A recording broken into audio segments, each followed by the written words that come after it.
the mic. Not a fan. Okay, so this next portion, does everybody have a chair? Just want to make sure before I get going. Okay. So the next portion of our event is going to be that. Is a group discussion, sorry, I'm going to grab my computer, on ad fraud and the identity challenge. So as you all probably know, right, part of the reason that, say, Google and Facebook, just to name two companies, that really control content online is because they control distribution through user identities. So they know who you are, and it makes it much easier. Oh, yeah. Sorry, I'm a bad mic person.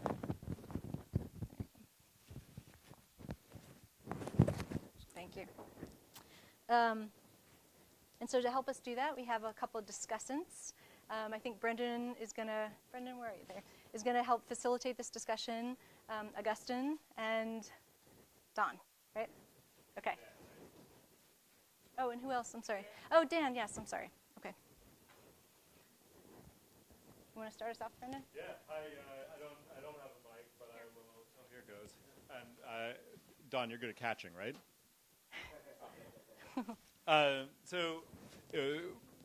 We, in the earlier session, we had a little bit of talk about fraud coming into things, and the question was why it was going there. And it does seem, as Don was saying, there does seem to be this mix of, once you start cutting access to third-party data, you start affecting fraud, and you start talking about how to regain permission to advertise, which starts talking about identity. So in some conversations about where Itega goes, we've really been talking about having an authenticated identity, so having a system that motivates a traditional authentication, a username and password style authentication for users to publishers, and then a way of federating that authentication through a bunch of publishers.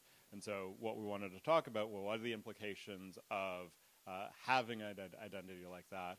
Does that solve fraud completely and immediately because you're only dealing with logged in users? Well, tee-up question there. And how overall are fraud factors coming into are factors driving the fraud that's coming in, and how will we iterate on that one? I did want to start with Dan to talk a little bit about, you'd mentioned ARPU, which I always think of as a Star Trek thing or maybe a Star Wars thing, but I clarified, and it's revenue per user. My memory is correct. And talk a little bit about Admiral's experience in kind of evaluating how to engage users across a spectrum of attributes as they come on, and then we can go into some of the other discussions.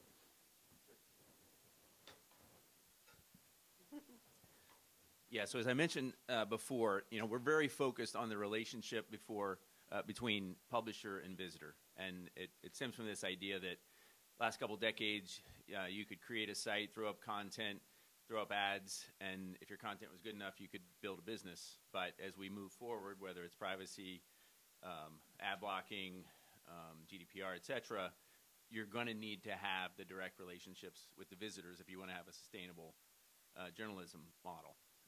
So we've helped on that.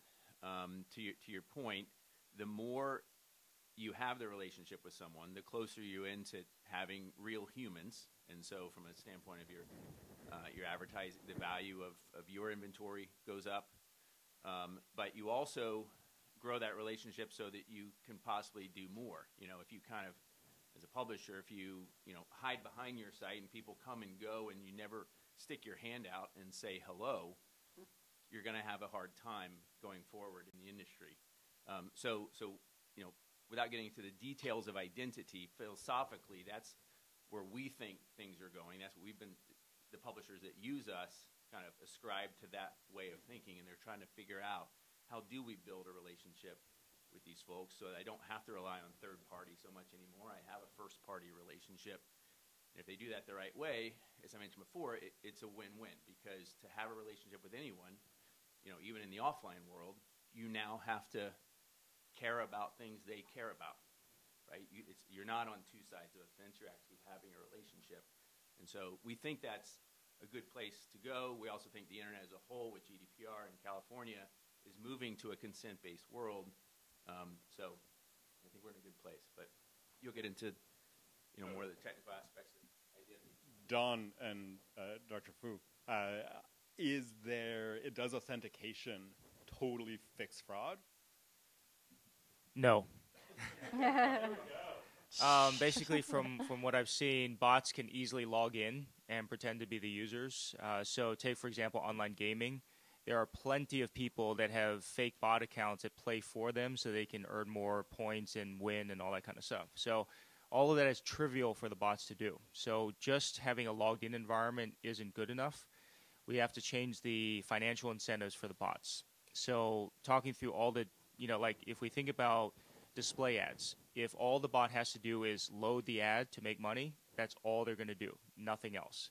But if it's a search ad, they have to cause the ad to load and then click on it because it's a CPC model. They will also click on it, right, because that's how they make money. And then you keep progressing down the funnel. If it's a cost per lead, they now think about all the data breaches. All the bad guys have everyone's complete data. So they're filling out complete college applications because they get paid $35 or whatever the bounty per completed college application. But then when the university calls the person will say, I've never applied to your college. Right? But because they get paid for the bounty per completed application, that's what the bots do. So long story short is we do have to authenticate identity, tie the real human to their online activities. But I'll take an example from ad tech. You've all heard of LiveRamp, right? They do all the tracking of people and all that kind of stuff, and they also do the cookie matching. The difficulty is when they work with a company like Axiom, who has actual people's physical addresses. You would think that if you start there and then you cookie match that person online, that you would be targeting a human. But unfortunately, they didn't take into consideration that the bad guys just copied the cookie of the real human and started assuming their identity. So when they went around and, they can now do that on mobile devices. They copy your device ID and they just replay it. Right? The way we see that in the data is that how can this single device ID be calling ads on 3,000 different apps? Right? Because obviously it doesn't make sense. A human doesn't load 3,000 different apps on their phone. But nonetheless, those are valid device IDs that also get by telecom carrier checks. Right? Because you would know that the telecom carrier would know which device ID is real from fake ones. Right? Mm-hmm. So I think we do need something to authenticate identity. And kind of like, this is anathema to me to say, but use the word blockchain. We have to have a way to... There it is. We have to have a way to prove identity and allow other people to be able to audit and verify that. Otherwise, bad guys can still pretend. Do you mean distributed or blockchain? Blockchain was just to, allow other people to authenticate that this person is who they said it was through history, right? Okay. So you don't need blockchain for it. You can just do hashing and then just hashing on top of hashing. But they call it blockchain right now, but yeah, that's what they call it. So I don't want to be. Okay. Yeah, if you want to bug a blockchain nerd, ask him for a GDPR compliant blockchain. So yeah, we know this. We know bots are really good at using apps. They're really good at using the web. The average ad fraud bot is probably a better internet user than the average CMO. So bot developers are good at what they do because they have quick release cycles, they see results quickly, and they get paid for it. They do great with this. And realistically, a user authentication scheme or a technical anti-fraud scheme or anything else you might come up with is not really going to have a big impact on this problem as long as there's the structural problem of a realistic prospect of getting a good user and a good ad impression on a crummy site. If I went out and started a venture capital firm to invest in perpetual motion machines, if I set up a venture capital firm to invest in perpetual motion machines, I would end up funding a bunch of really clever people who know how to gimmick a fake perpetual motion machine. If an advertiser goes out there and tries to get valuable eyeballs on crappy sites, they will fund bots, and they will incentivize bot developers to write new and better kinds of bots. Because it costs money to make real content, right? So the good publishers are the ones who have been hurt because the advertisers believe that they can target these individuals at much lower cost somewhere else. And so we were talking earlier, that's why the funds and the ad dollars keep flowing away from the publishers. But for years, the publishers have been afraid to build their own tech. And that's where I think the LMC comes into play, because as a consortium, serving the publishers, you can build something that all of them can use. So none of them have to bear all the costs of building something.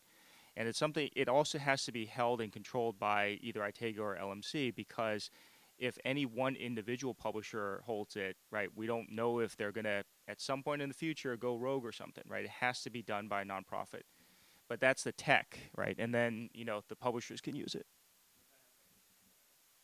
So, Chris from DC, and the ANA, the Advertiser Association, a few years ago did a study looking at measuring bot traffic. You know it really well, but it was something like 30% of traffic was bot traffic.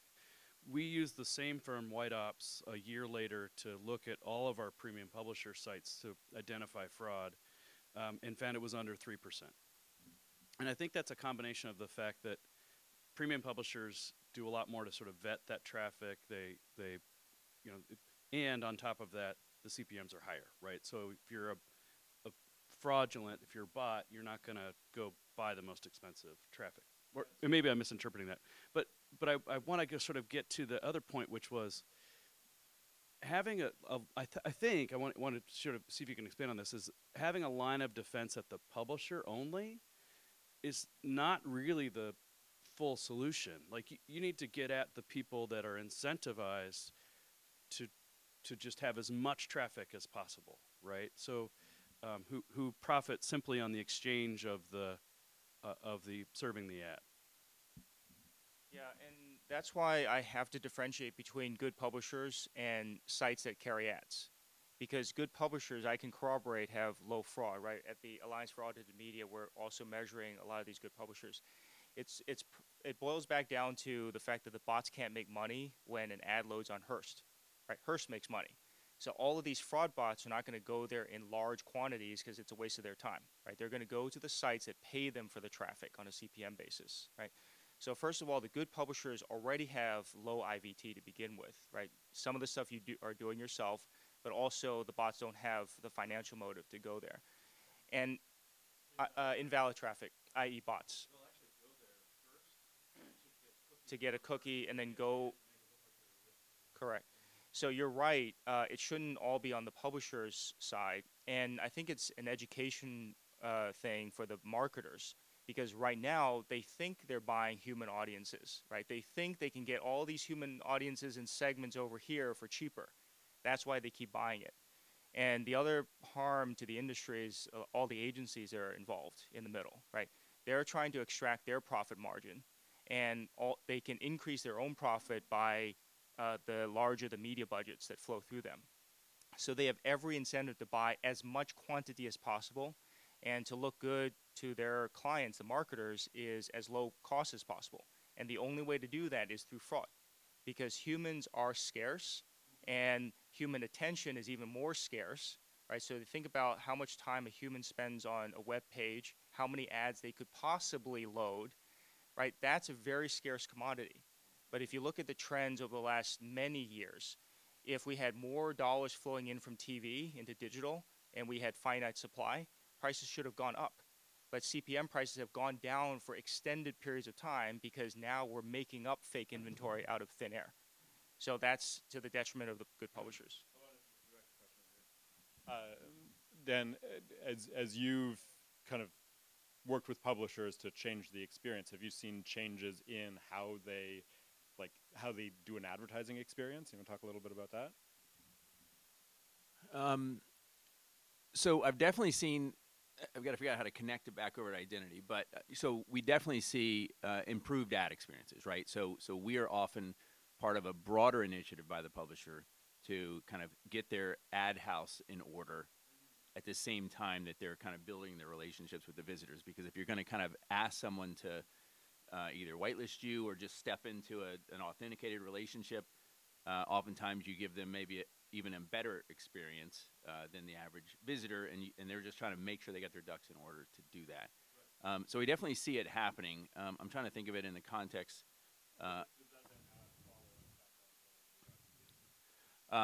Absolutely. So it depends on, did they also kind of do the legwork? You got to do the legwork on kind of the buyer side of the equation to make sure they realize the work that you've done.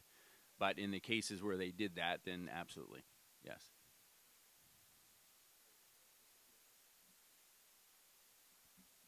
I mean, again, I agree on the fraud point, but there's also the problem that, like, I will wander off into some celebrity photos from the 50s that I would have never believed, and I am legitimately being bought over there. So what it is there is because of the ecosystem that can track audiences across publishers, the audience is what's valuable, and it's not the publisher.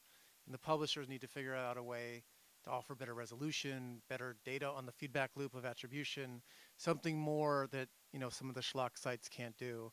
And I'd be remiss being at Live Intent if I didn't say, the email addresses and email activities are often the key piece of the chain in order to link cookies together as valid or not valid. And very few bots, and maybe I'm about to be found wrong, traffic and regular email and sign up for newsletters with local publishers and interact with publishers. And what we're able to do is through the interaction of email opens and activity on your site, we can validate traffic that's coming in as being tied to a real person, as defined by a real person opening an email.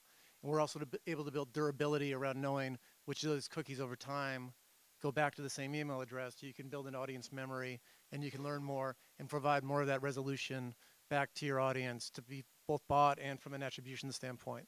So there's lots of interesting things a publisher can do to feed the needs of a brand advertiser, for instance, that has no durable CRM data, but if they can get a history of audiences that were bought consistently on the site and behavior on the site, that's something that's valuable that you can distinctly offer back to your advertisers that a small publisher could not, or a schlocky publisher.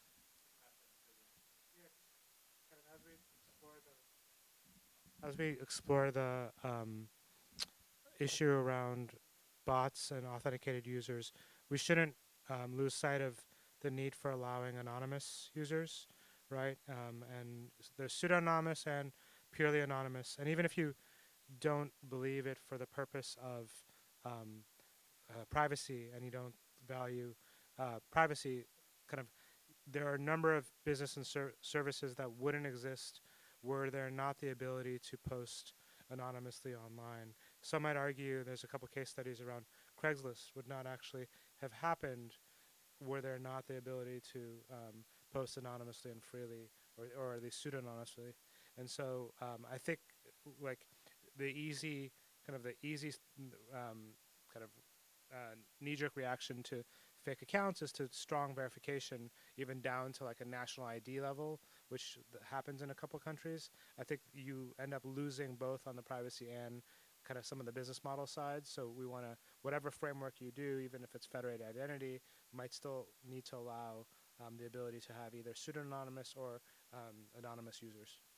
Just to clarify there, you say pseudonymous in the context of authentication, not non-authentication. Either, right? Either, right? So there's probably tiers of like, I'm just like a passerby wearing a mask looking at a billboard, right? And then I am a user 123 that is happy to have a profile associated with them. I'm user 123 that I've paid you in Bitcoin and want to view your content, and then I'm Ashkan Sultani and I paid you in, with my credit card. And I think those are all different tiers that you probably want to allow. And I'm not sure if you want to dump off the free passerbyers or the anonymous users that pay in non-attributable currency. I think Ashcom brings up a really good point, in that also I would add to it from a legal liability perspective, if you're looking at GDPR or the CCPA, some publishers comply with those regimes by essentially trying not to collect personal information, right? So that they don't trigger new access rights, portability rights, any liability. So I would hate to see a world where suddenly every consumer that comes to a site is triggering liability under those regimes. Well, it doesn't have to be 100%. I mean, the existence of subscribers and the existence of authenticated users for a particular site is a strong signal as to the quality of that site. So, yes, an ad to an authenticated user is possibly going to be worth more, but that doesn't mean that advertising to an anonymous user on the same site is going to be worthless. The site quality signal is an area that subscriptions feed into, authentication feeds into. There's a lot of stuff that can feed into it.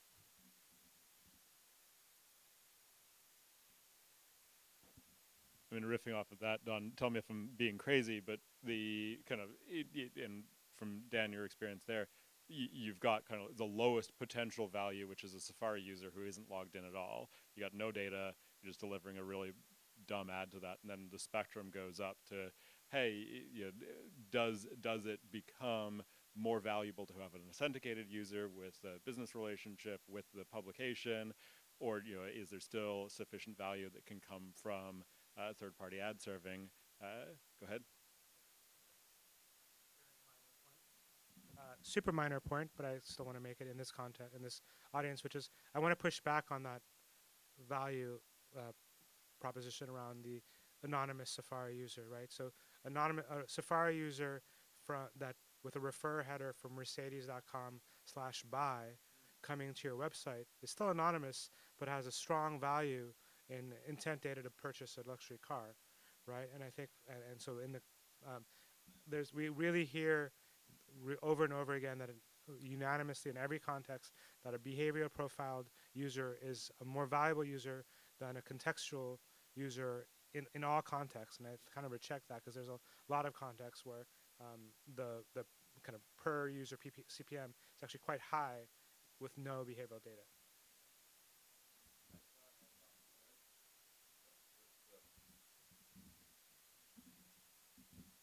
That's basically the biggest bargain in web advertising today is tracking protected users on high quality sites, because right now a lot of those people are getting the old people ads, which are financial scams, quack remedies, all the stuff that comes up when no programmatic bidder who's bidding based on third-party data is coming into that. So one of the roles of a user data organization can be in addressing that market failure.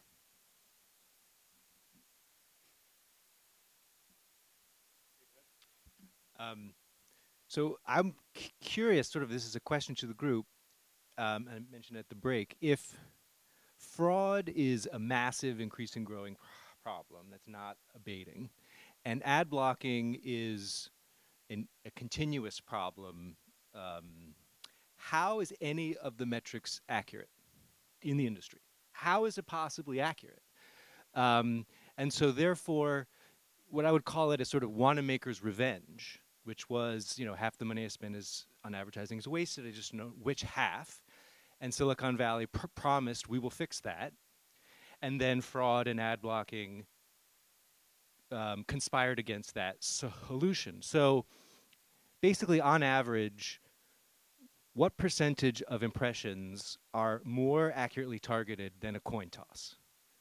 Because if it's close to 50%, then what is the point of all of this? Yeah. So yeah, I'll get to you in a minute, but like my job has included standing up and telling publishers, "Hey, look, there's bad news. A lot of your impressions are fraudulent. That that buyers that you're unhappy with that. Oh, bad news. This time it's ad blocking we're talking about. But fortunately, you're not paying for those ones because they never really happened. I do want to just reiterate that we did publish ads.txt, the spec there, which has had it is an authorized digital sellers file that publishers are allowed to say, these are the places that are legitimately able to resell my inventory in the programmatic space, which has a huge impact on the ability of fraudsters to spoof domains. And it's really broadly, it's millions of domains that have adopted it, millions of domains saying, look, you can't spoof me easily anymore, which has a significant impact on the ability for fraudsters to spoof and have payouts to fake sites. So that's a real positive impact on fraud, and we'll see the fraud numbers probably go down through 2018. We hope, but people are creative. You had a hand up here. I was just going to say in response to what you said, I think what I've heard pretty consistently in this room with this group is that quality sites have higher value users coming to them. And so I think one of the reasons that we're all here is because we think if we can control how those quality clicks are monetized instead of turning it over to an industry that has a lot of fraud, then that's a win, right? So even if we just isolate the universe to this small world of high quality content sites, those clicks are, I think we could show pretty easily that those clicks have higher value than what the rest of the industry provides, and that would be a game changer. I mean, I'm hearing that implicitly. Am I just dreaming? Yeah, I don't know that it's proven yet, but I think that there's interest in showing that. I don't know why you think it's not proven, because the high quality publishers, the good publishers, are the ones that have the human audiences. It boils down to the good publishers have the journalists and the writers and the editors that make content that real humans want to read, and so therefore their sites have human audiences. Right now, the problem is that the marketers believe that they can target those human audiences somewhere else. So I'll bring up the JCO example that I've told a number of you, Journal of Clinical Oncology.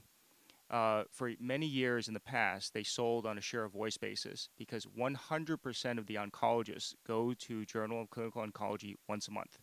So for the pharma companies to reach oncologists, they would advertise on their site by doing a direct buy.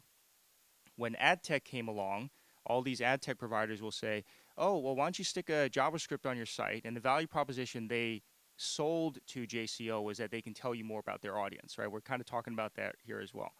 But what they were actually doing is allowing the marketers to target those oncologists somewhere else for cheaper. So when they use the ad tech tag and find that cookie showing up somewhere else, they're targeting the oncologists. So what happened to JCO? They basically got pushed into selling on a CPM basis. So what would have been a $350 CPM now got pressed down to $30, right? And furthermore, people who would have bought from them before now believe they can already target the oncologists when they go to some long-tail crappy website, right? So they don't even spend with them anymore. So one easy thing for good publishers to do, and this will be a process, is to start taking out all of those third-party JavaScript tags from other ad tech, because you already have the content, you already have the human audiences. If marketers want to reach human audiences that actually convert, they should advertise with you. And so I've said before, for marketers, they should go back to buying media as if it were 1995. Go to Hearst, write them a check, or whatever local media website, write them a check, give them the creative, because they're going to do the right thing and actually run it on the damn site. If you need any other third party in that mix where they're serving the ad, every single one of those intermediaries have inserted themselves so that they can extract a profit. And because they answer to their VCs, they need to extract as much value as possible. And all of that comes from the in-between the marketer and the publisher. And if they're doing the highway robbery, there's less dollars going to the good publisher. And that's what's been hurting the publishers for the last 10 years.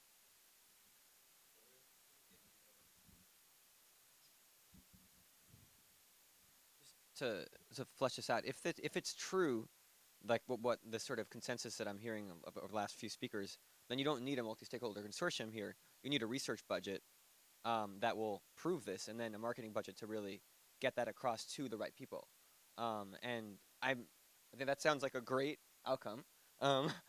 But I'm curious if there's any countervailing perspectives on this.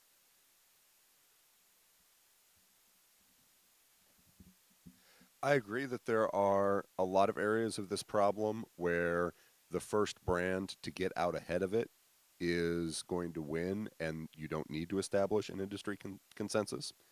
The place where there is a problem that could benefit by being addressed collaboratively is in the handling of the user data.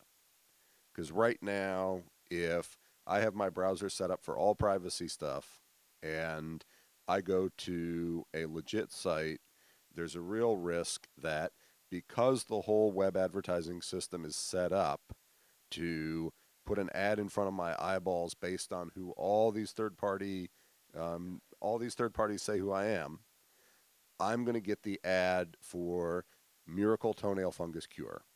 And the publisher's going to make 16% of a 10-cent CPM from that, when really they should be making a lot more. Let me go on to that point. It is kind of like that. So my role as a researcher, I'm not a fraud detection technology company, because the fraud detection technology companies rely on fraud to continue so that they can keep making revenue, right? So in this case, what we need to do is actually show the marketers, that they can actually get better outcomes.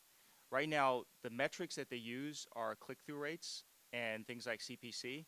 And unless and until they change that, they're still going to get cheaper CPM, CPCs, and higher click-through rates from all the fake sites, because the bots will show them as many clicks as you want to see, which then tunes the CPC down, right? Because they spent so many dollars, they got way more clicks than a human would ever click on those ads.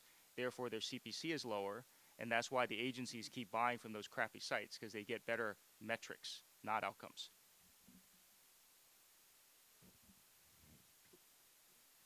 Wait, we'll go over here and then.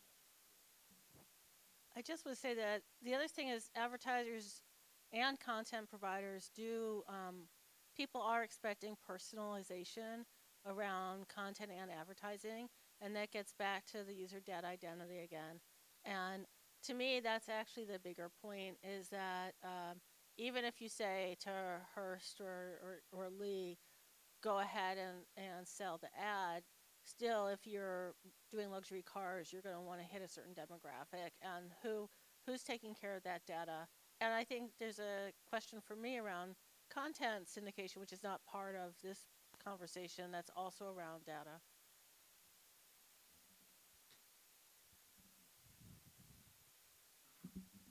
Sorry, I forgot to raise my hand. So if marketers are still measuring the effectiveness of their ad campaigns around click-through rates, it's more around volume than it is about quality.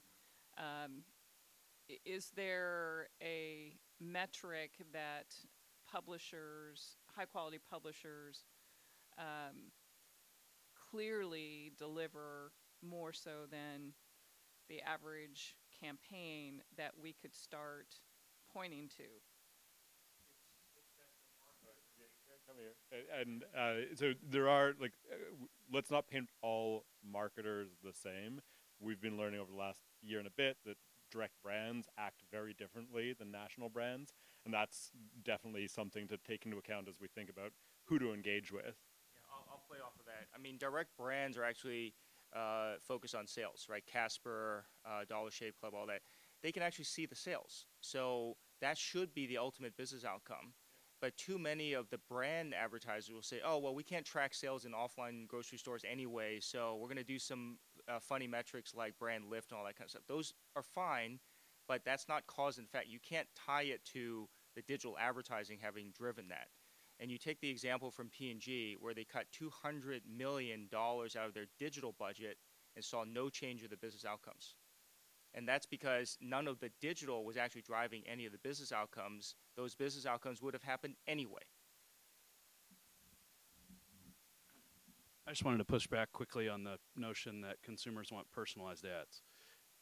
I think they want better ads. The ad experience today is really crappy, to borrow Justin's phraseology. But I mean, it's like 67% of ads delivered on the web today are direct response ads. They want you to click on them, right? So it's the sort of old school equivalent to junk mail that shows up and you just throw it away. So they want, I think what they want are ads that match the content that they like, right? That is engaging, it's interesting. In some cases, John, to your point, they want it that's personalized, right? They want to, but they want, even in that case, they want some control over it. And there's a word that's a big problem in this debate, which is the word relevant. And people say they want relevant advertising, and the marketing definition of relevant and the regular people definition of relevant are really different. The regular people's definition of relevant is appropriate for the setting, connected to the activity that I'm doing right now on the web. It's not the most likely thing for me to click on. So be very careful of research that claims things about relevant, and also look at some of the research from University of Pennsylvania on user attitudes toward having advertising matched to different kinds of activities. A lot of people would really rather see an ad that looks like it's stuck to the page and not following them around. But we do have about 5 minutes left on the schedule, so if you have a question that you've been waiting or a comment we've been waiting to make, please lift up your hand. I'll try to be concise.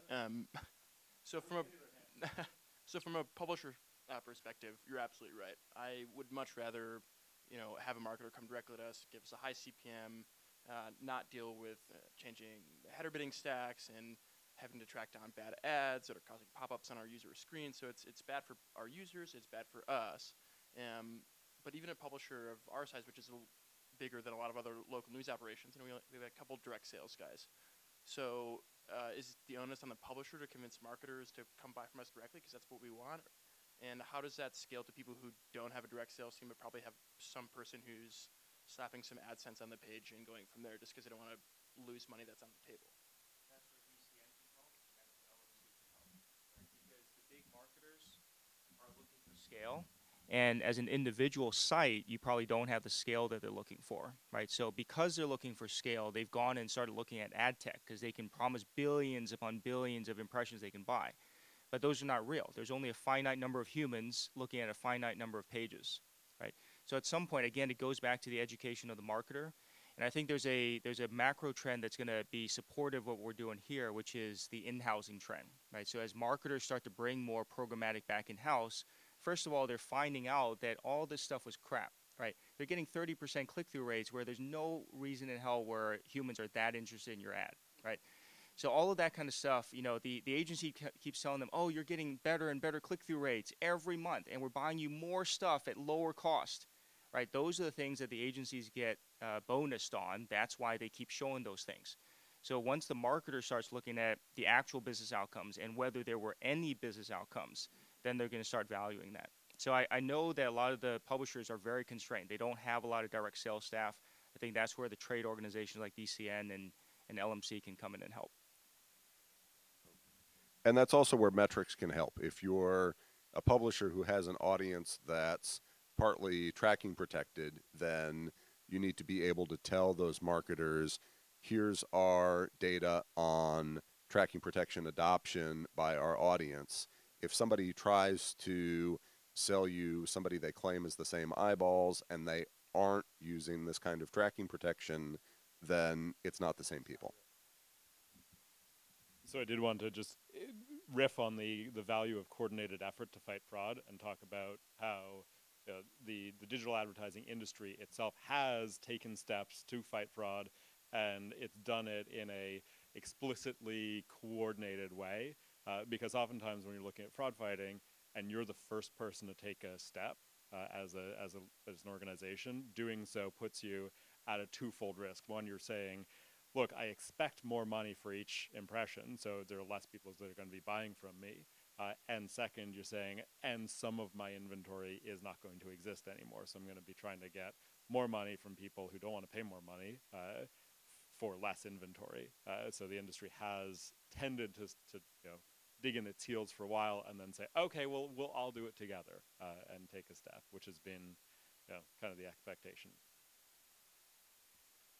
Any other comments, questions, closing thoughts?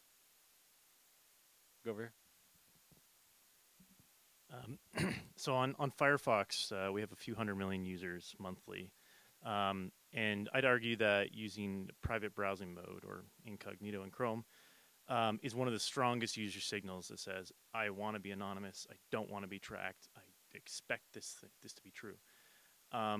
We actually, until recently, didn't know how much private browsing was used in Firefox. We never tracked any data at all with respect to private browsing. We actually did a study where, I won't go into the details, but it was private by design, where we could actually see how much browsing was actually done in private browsing. Turns out about 1/4 of page loads in Firefox happen in private browsing. 1/4. And these people are totally invisible to Google Analytics and anything else because we block all of that in private browsing. So I just wanted to make that point to, we talked about anonymity and how much of the data is real. 1/4 of Firefox traffic is pretty much, you're blind to in the wild. We don't track what they're visiting, but there's a number of third-party studies on this. So adult content is certainly one slice of it, but actually it's people use it for all kinds of purposes. People use it for banking. People use it to avoid price discrimination when they're shopping for travel. Tons of different purposes other than just adult content. Well, which part of it?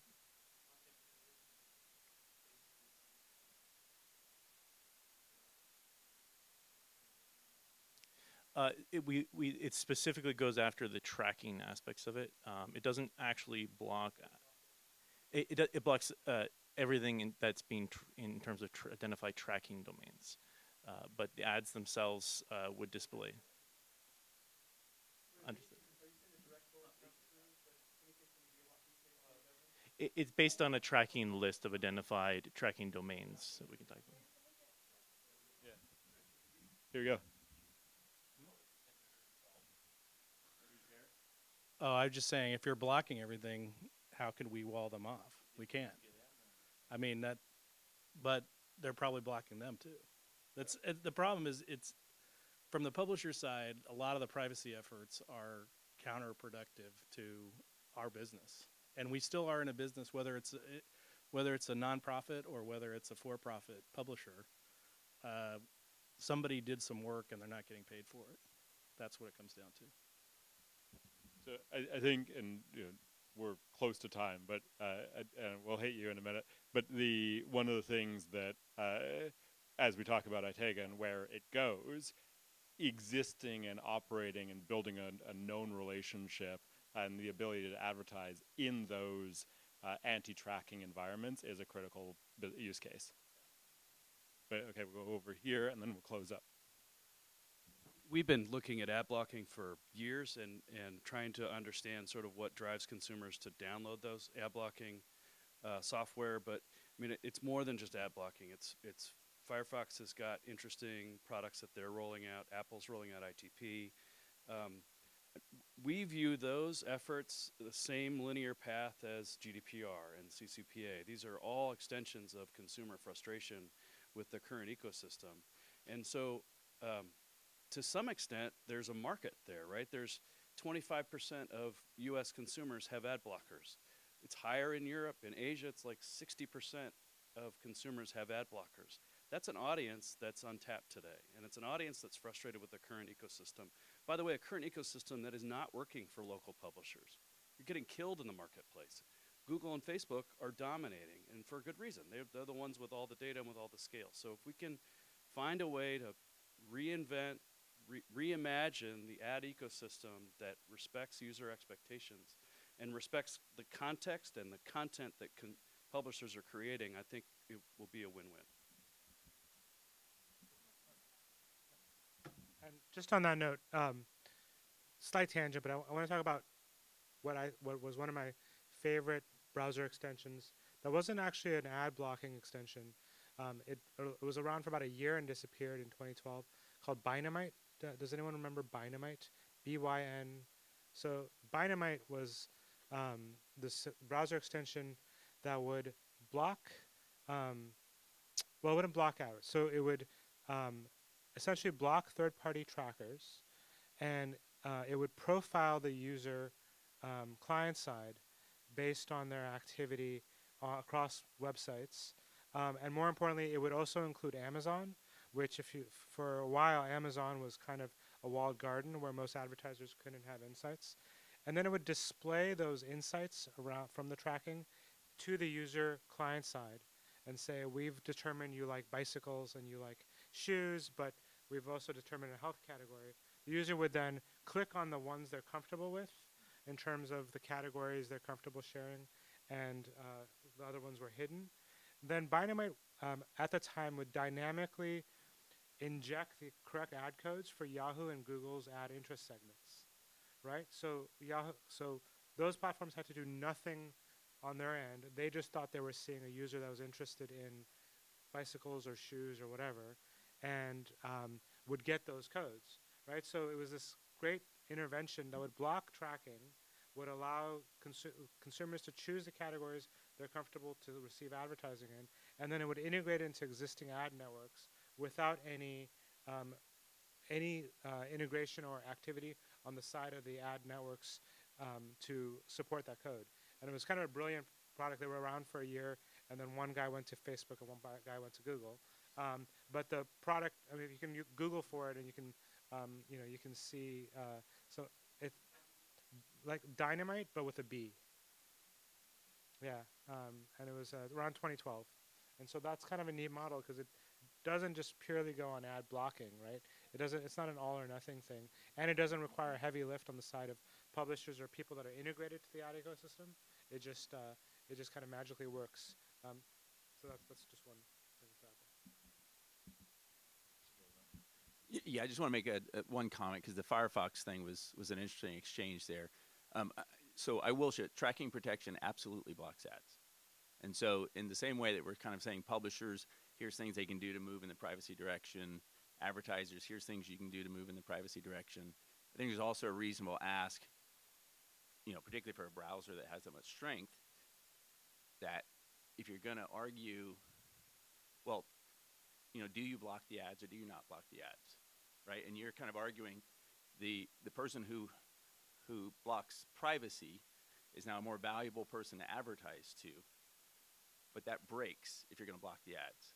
And so I think there's a mode potentially somewhere in between, which is focused only on tracking, not on knocking out the display. But unfortunately, tracking protection does knock out the ads today. Yep. No, I'm glad this was a good discussion. So we agree. So the enhanced tracking protection that we've been talking about rolling out doesn't block the actual ads. It just blocks the setting of cookie by a known tracker. That is the difference. So that's what we're rolling out later this year. So that will not block ads, to be clear.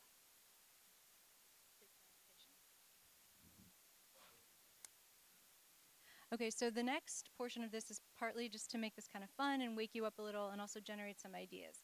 So it's called idea storming, brainstorming, and it's only going to be 15 minutes, and we're going to turn off the stream. And the reason we're doing that is so that you say whatever's on your mind, the first thing that comes to your mind without censoring yourself, and give us an idea of two things. The first is, what are your colleagues going to say about why this should happen? We should do this. And the second is, what are your colleagues going to say about why this can't happen? Never going to happen. All right? So I'm going to go around the room. We're just going to pass it and just say the first thing. If Dynamite is what comes into your head, fine. But just the first thing that comes into your head, and we're going to try to energize things. And if you want to stand up when you say it, that works too. I'm going to start with you. What I'm trying to do is give